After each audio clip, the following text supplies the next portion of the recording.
Hey guys, it's Ash here coming at you today in Raid Shadow Legends. Welcome to the video. Sending some love and some positive vibes your way, especially if you're going through something and you need them out there today. Today, we have one of my favorite series back on the channel for the 14th installment, I think. That is building a random team from random champions that I pull from random shards. Today, I want to go ahead and pull some Primal Shards, right? I'm going to go after my man Losan Kaleth. It is CVC. I'm going to pull 5 shards, max out 5 champions, and see how they do together. It's always a good opportunity to look at some random, maybe not the best champions in the game, certainly not the best champions in the game. So without further ado, let's go ahead and pull those primals. All right, guys, so number 1. Here we go, here we go, here we go. It is an epic. I'll take an epic. It's the turtle, Galapo the Recluse. I actually really like this dude. He's got the heal, the increased resistance, the revive. I'm gonna write him down on the side because God knows I will forget 5 champions. Your boy's getting so old, I can't even remember 5 champions anymore.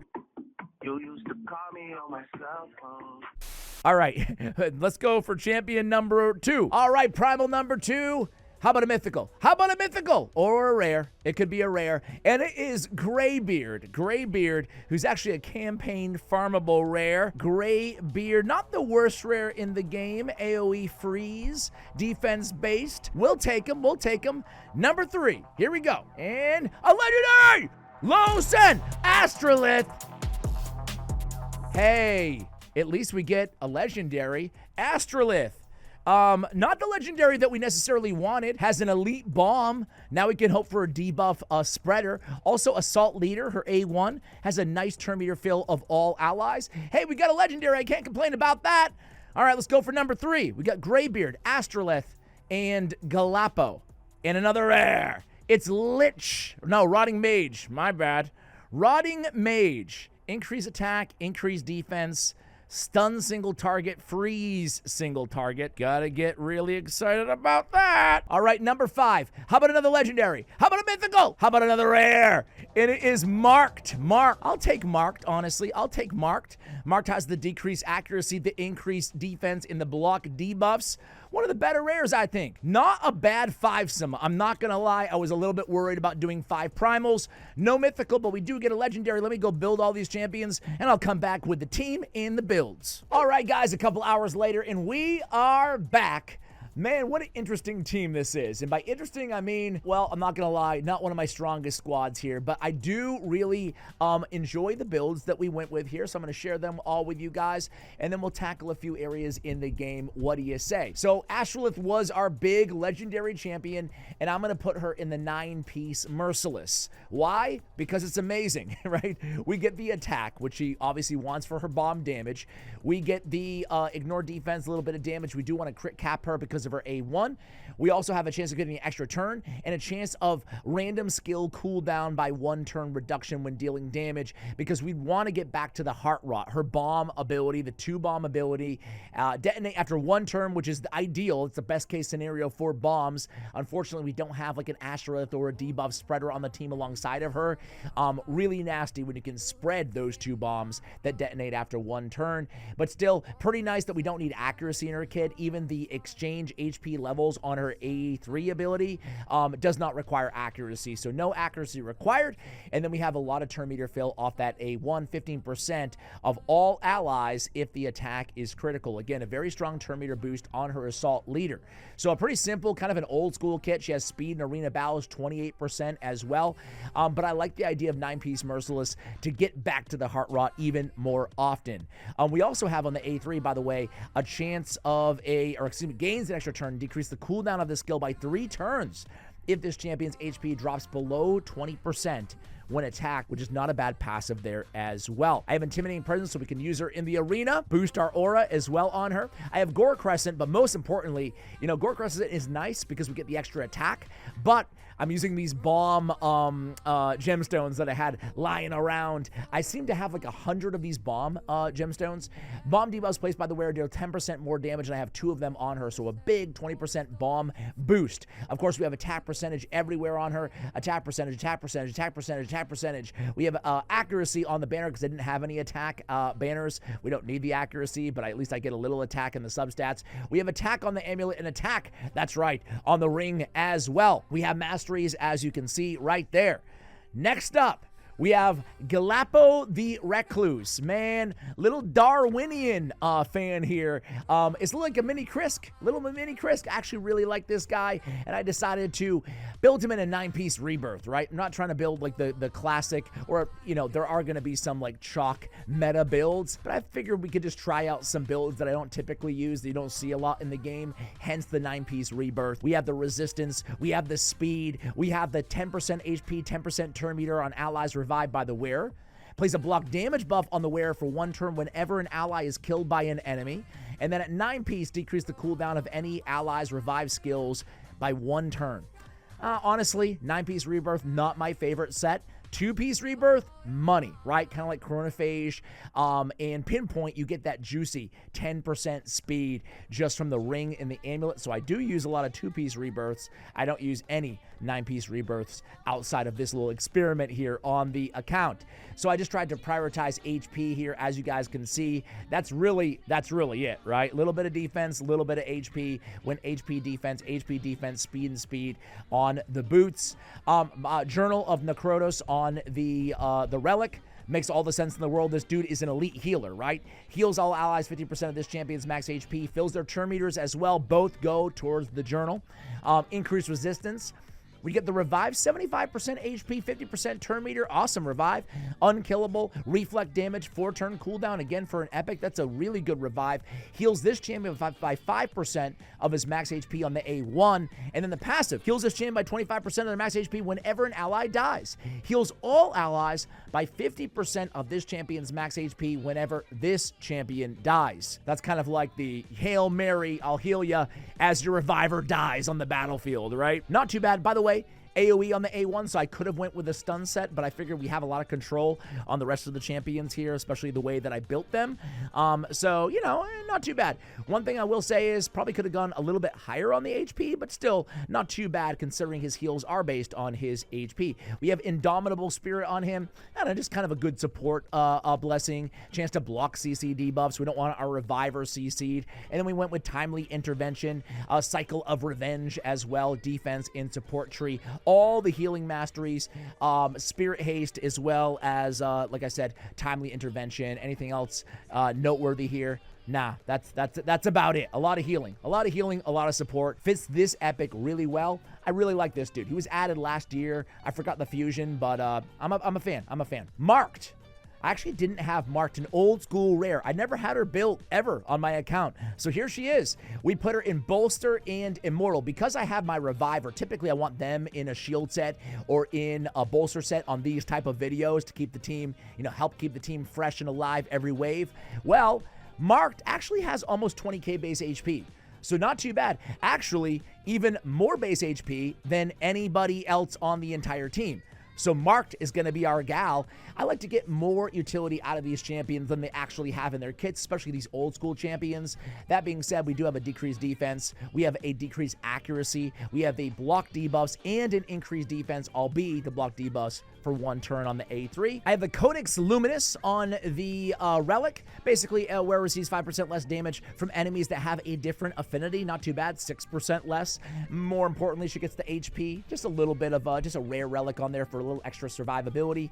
I have no blessing on her. Let's go ahead and do the masteries together. And honestly, this is where my creator perks go into all these stupid masteries for these stupid champions for this stupid series. Can you tell I'm a little bit bitter about paying the masteries? We're just going to hug the left-hand side here. We're going to go War Master because honestly, this team is very short on damage. Typically in the end game, I don't go War Master that much anymore, but you know, not that bad of a choice in this situation, given the team that we have to work with. I'll go Evil Eye. I do want to go Master Hexer and Sniper because of the A1 on the decreased defense.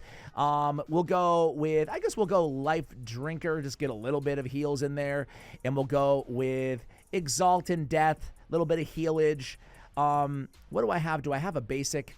I have Immortal. I'll go with Lord of Steel. And we'll call it a day on Mark's Masteries. There it is on the screen right now. So that is going to be Mark's build.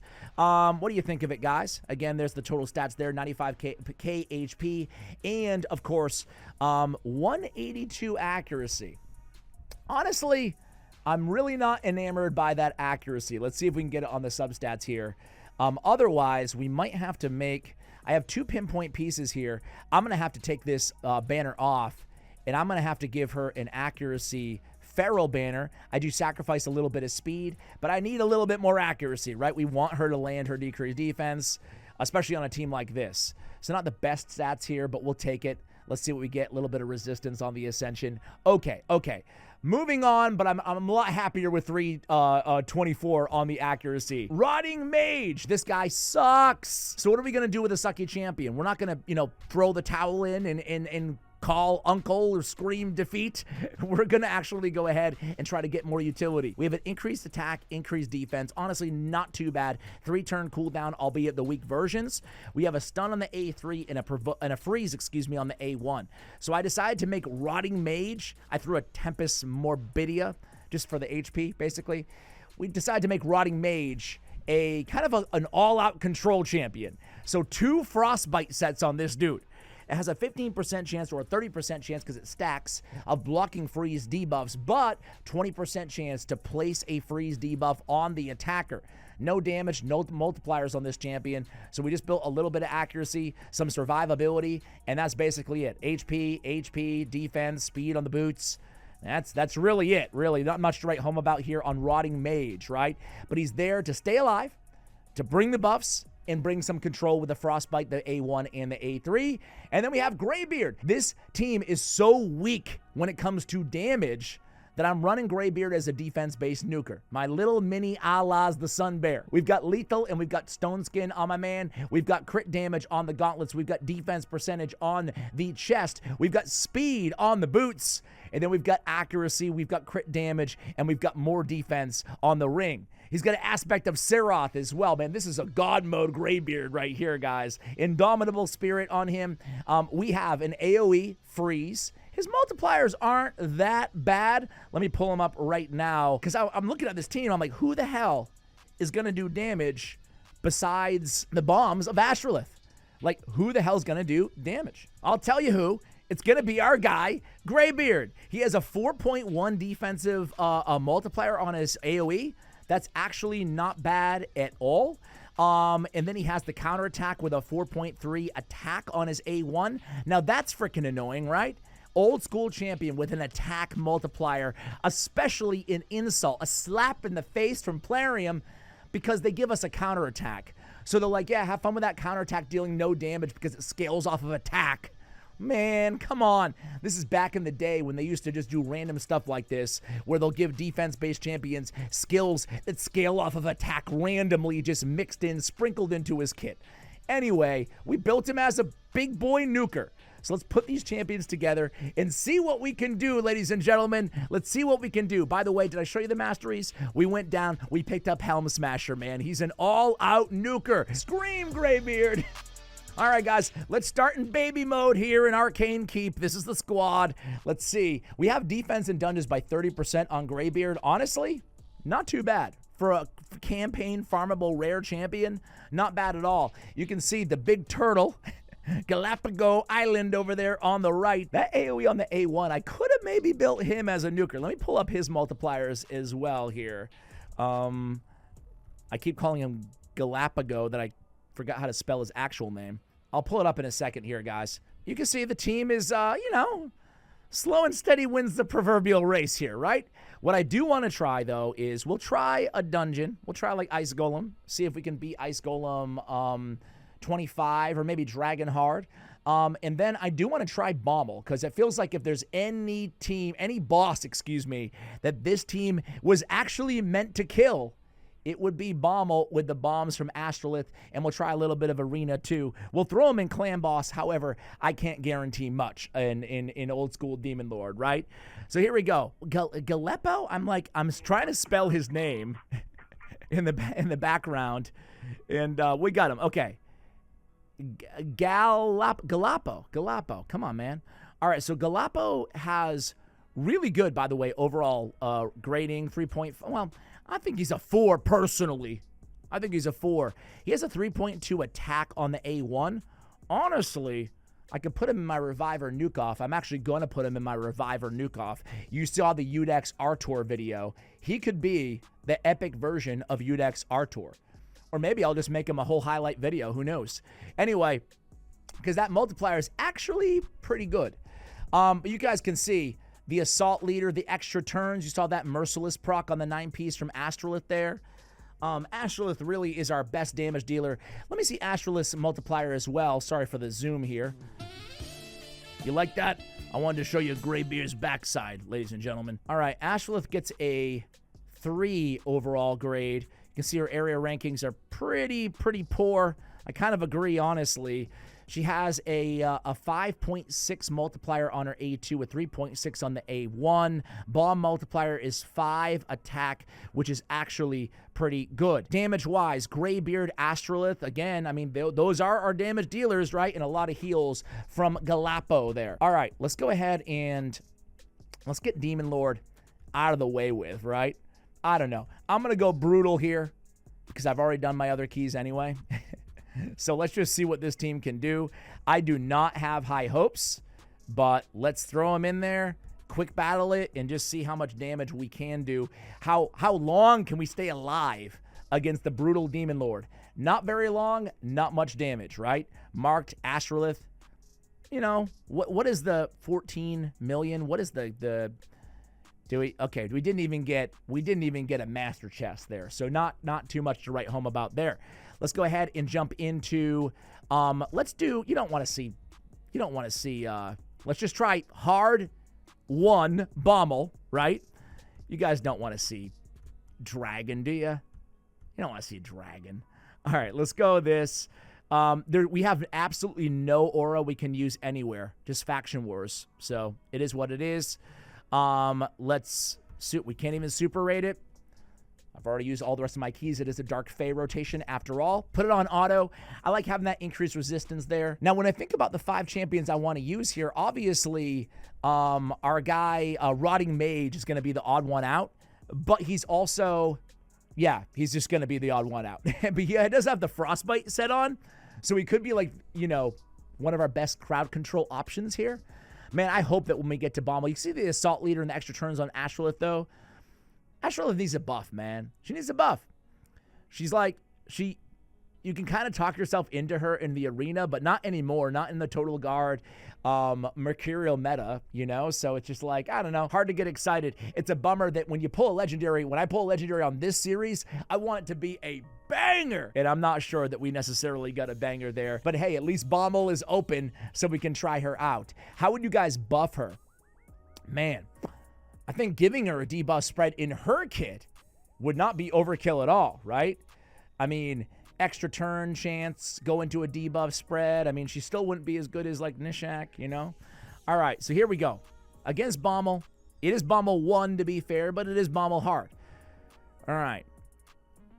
We get a decreased accuracy. Do you see the decreased accuracy from Marked? And then we resisted the bombs. Not bad. Decreased accuracy is one of those kind of handy little debuffs that, you know, you never, I don't think, consider it a quintessential debuff to have. But when it works, it works, you know? All right. So we got that nice counterattack there on Greybeard. With his attack-based nukes coming through. But you can see those bombs are doing nice work there from Astrolith. And honestly, maybe we could have tackled a higher level. I mean, like I said, if this team was built for anything, it would be Bommal, right? It would be Bommal. Maybe I spoke too soon. All right, let's see. Big bombs. We mostly resisted. Rotting Mage took a couple to the face there. Big heals, though, from Galapagos, sorry. Galapagos Islands, man, is right there. And again, I think we got another resist there. So again, I mean, this team, not too bad, not too shabby in this area, right? I think. Yeah, we get the Reviver. You see the decreased cooldown, the unkillable. Taking advantage of the 9-piece rebirth, no big deal. All right, here we go. And we go in there, and Bommal is now officially down. Let's try the higher Bommal. Maybe we can pop him off, right? Actually, we can't. We have no keys. Well, let's pretend we did. Let's pretend we just smoked him. There we go. Boom! He's dead. He's down. All right, let's go into the arena here, guys. This team looks manageable. Let's get him out of there. And let's get our big boy Nuker. Big boy Nuker. And we can take advantage of that speed aura as well on Astrolith. All right, Galapo Ash goes first. Now, he's our turn meter booster on this team as well. And the journal's kicking in. Now we can go in and we can just pop Arbiter with a couple bombs. I mean, we almost killed her without the bombs. No big deal. Let's go in there with Graybeard, stealing the show. Let's go in with the... Now, ideally, we have marked going before Graybeard because he can benefit more damage from the from the increased defense. That's that A1, the AoE. And then we can swap HP. I like that when she swaps HP, she goes in with her A1, even on her A3, thus 15% turn meter fill on everybody. Not too bad, honestly. Let's get that counterattack. Let's go in with the AoE, decrease accuracy there, and then let's pop off again on that A1. We can just go on auto at this point. No big deal. It's basically like a platinum viable arena team, ladies and gentlemen. Here it is before your very eyes. You know what? I'll be real with you guys. Like I said, just being honest with you, right? Not the best team that we've ever pulled here. Look at this all rare team. I feel like they're going to troll me and win or something like that. Not the best team that we've ever pulled off here on the channel. However, I always have fun with these videos. I hope you guys do too. It's fun just to look at different champions. Okay, this team was not a troll. It was just an all rare team. Let's do one more team here. Let's do this squad here. Hopefully we can go first. I don't know. We'll see what we can see. But yeah, I enjoy the series. It's just fun to look at, different champions than we normally do, like all the OP champions. Okay, this one looks like it's going to be probably an L. Let's get in there and freeze them. Or do that. We don't want to swap HP. We do want to bomb somebody, but they have block damage. It's a one-turn detonation, man. The thing is everything in the entire meta counters this champion, right? And she has no, ignore abilities or anything like that. We'll health swap. We'll go in with a turn meter boost, get to our reviver before he's okay. Yeah, I mean, we're basically toast here. Maybe we bit off a little bit more than we could chew. There it goes, the turtle. The turtle looks so cool, though, man. I love the aesthetics on that guy. Hey, I lied. One more team, and then we'll end it. A fun team. How would you build these champions? Do you like any of these champions? Do you use any of these champions? Let's go in against... It's weird how her bomb ability hits so damn... Oh, she is faster. He must have just cut in line with a mastery last time. Okay. The Graybeard does some damage, though. There's no doubt about that. I used to use Graybeard way back in the day. Any of you guys? Going with the A3 just for the turn meter boost anyway. Yeah, let me know, guys, if you use any of these champions. If you like any of these champions. Provoke on the A1. No big deal. No big deal. And if you want to watch more of the series, check it out. I've got a whole playlist of 14 of these videos. So feel free to join me, guys. Thank you so much for watching. Much love. And as always, take care, guys.